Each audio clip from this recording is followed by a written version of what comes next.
लोग कहते हैं भी 10 में 1-2 यादव तो आपको बोलता है। मैं कहता बहुत बड़ी बात है। 20% अगर यादव समाज जन स्वराज को वोट दे रहा है तो 3% वोट हुआ। 100% अगर ब्राह्मण वोट देंगे तो 3% वोट होगा। तो मेरे लिए उसमें कोई फर्क नहीं है भाई।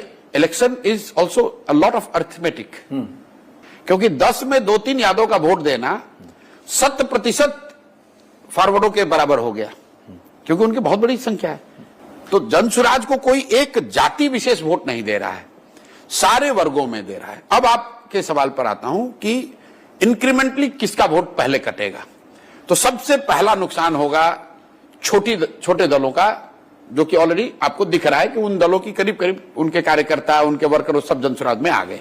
उनकी कोई चर्चा नहीं है, बस एक चर्चा है आरजेडी लेड अलायंस, एक चर्चा है बीजेपी जदयू, और तीसरा है जन स्वराज। वो ऑलरेडी हो गया। नेक्स्ट जो हिट होगा वो होगा जदयू को। उसके वर्कर, समर्थक, वोटर सबसे बड़ी संख्या में जन स्वराज की ओर आएंगे। थोड़ा सा और अगर उफान हुआ और जन स्वराज की ताकत बढ़ी तो नेक्स्ट डैमेज होगा भाजपा को बड़ी, क्योंकि वहां पर 2 तरह के लोग आएंगे। एक जो कि भाजपा के यहां के कार्यशैली, यहां के लैक ऑफ लीडरशिप से परेशान है, एंटी इनकम्बेंसी उनके खिलाफ है। दूसरा कुछ उसमें एक ऐसा भी वर्ग है कि ठीक है ऊपर मोदी है, नीचे तो हमको जन स्वराज चाहिए, इसलिए सेकंड कटेगा भाजपा का।